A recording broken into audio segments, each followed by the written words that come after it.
The best thing about Boston is the stump, the tower on the local church. It can be seen from far and wide, and everybody who lives around here knows about it. The best things about Boston are the community spirit, the way people pull together. If Boston was a type of car, it would have to be a souped-up Ford Escort with fairy lights in the window. Mark Steele's in town.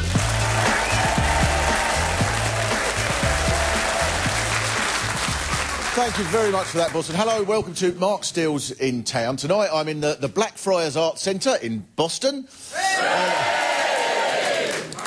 Which means we're in the Fens in South Lincolnshire, which, as places go, is too flat.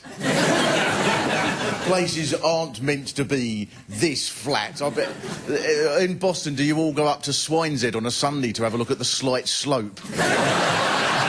What novelty this is. When you're driving through the area, you just think, flat, flat, flat. Oh, please, on the A52, can you just not put a speed bump to relieve the monotony? Please, somewhere. And yesterday, I was with a local farmer, Roger. He was saying to me, he said, it's not that flat round here. And then, as we were driving along, he said, you're just coming up to Cheese Hill now. And I thought, wonder where that's going to be. He said, there you are, that was it. And I thought, what? And it was utterly flat. You could have played snooker on Cheese Hill. The spirit level would have maybe just gone just a bit. There was no hill there at all. It must be very exciting round here when it snowed then, presumably, to sort of add to the excitement. I suppose all the kids all went out and got a sledge. Sat in it for an hour and then got out again. For a laugh, you should apply for the Winter Olympics. Brilliant. The commentators going, what a magnificent run from the Swiss on the toboggan. They managed to push theirs home in 8 weeks. Isaac Newton was from Lincolnshire. Do you think, well, no wonder he had so much trouble trying to get people to accept his theories about gravity. All the neighbours must have been going, what are you talking about, Isaac? Nothing goes up, nothing goes down. This is true. This is true. According to a driving instructor I was talking to, this is true, that apparently the driving instructors have a problem in Boston because there is only one place in the whole of the town where you can practice a hill start. That's class. The town that has no need for the handbrake. That's brilliant.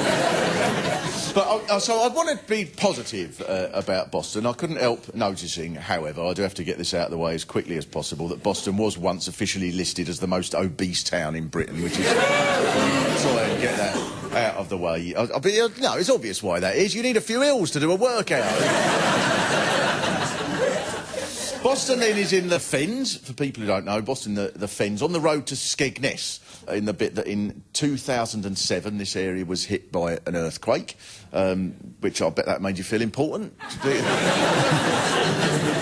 To be on the news with all those people in helicopters, news reporters doing all the scenes of devastation are utterly extraordinary. In one garden below, we can see that a gnome has tilted slightly sideways.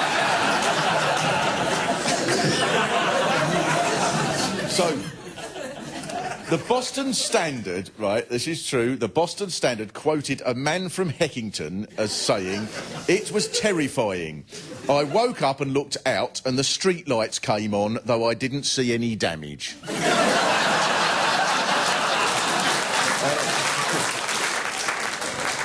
Did anyone have an earthquake story? Anybody's chimney fall off here? No. Did you not notice it? It did hit Boston a bit, didn't it? Yes. So, Everyone knows where Market Raisin is now, though. Right, because of the earthquake? Yeah, it's the centre. So with Market Raisin being the centre of the earthquake, did that upset you a little bit, that they sort of... So now there's probably some Boston scientists going, right, we need a tsunami to get back at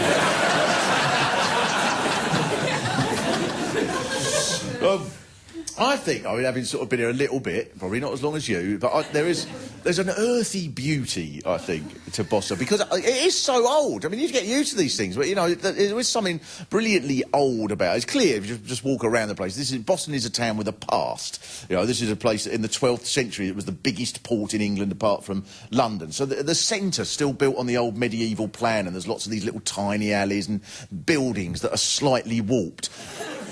And in the middle of Boston, the thing that you cannot ignore is that there is this massive, huge church, the St. Botolph's, called the Stump, which is the highest church in Britain that isn't a cathedral, and you can see it for ever and ever and ever. And there's a travel book written in the 1920s by a bloke called H.V. Morton, and he says, about 10 miles away, I saw a curious tower standing among the fields. That's Boston Stump, said a man in a cornfield. And what is Boston Stump, I asked. He said, it's Boston Stump, thickhead.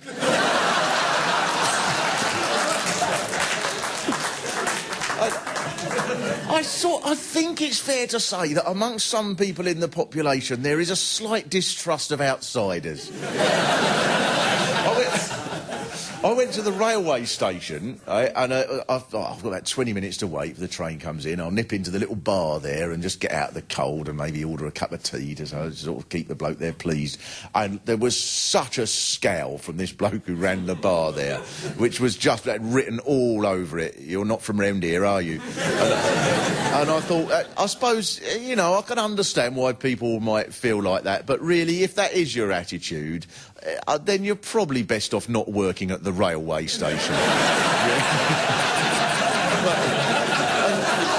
Please don't give this man a job at the ticket office all day long. Oh, you want to leave Boston, do you? I see. Right, but you can have a one-way ticket. If you want to go to Heckington, you can bloody well stay there. There's a sort of way in which I can understand there is a distrust of outsiders, because outsiders do seem to be very rude about Boston, which it seems very unfair. I shall quote, for example, one website called Chavtowns, which says, you will have the pleasure of seeing many a pregnant 14-year-old with the obligatory poverty pack of 10 Richmond fags. Nightlife revolves around Saturday nights in Eclipse.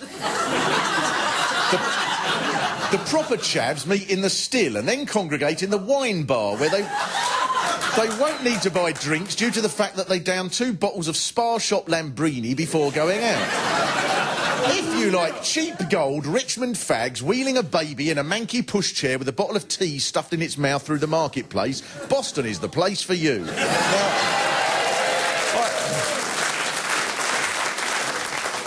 I think that's just a tad unfair. I think...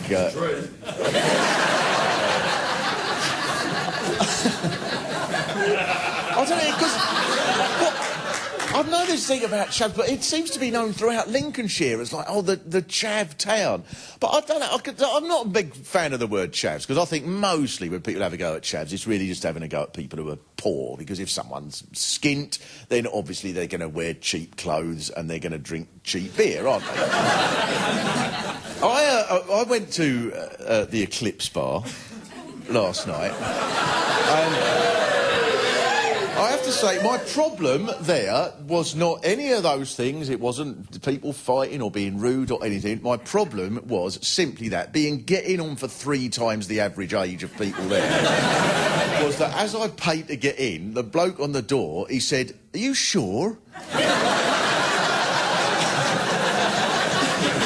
I said, yeah, and he said, because I tell you what, it's pumping in there. And I thought, oh, no, the poor bloke. And he's thinking, oh, how tragic. This poor old man has escaped from the home and he's got confused and he wants to come in because he thinks he's going to see an eclipse. It has to be said, you sometimes don't do yourselves any favours, Boston, with your image. There is a shop in the middle of the main street that's called It Must Be Stolen.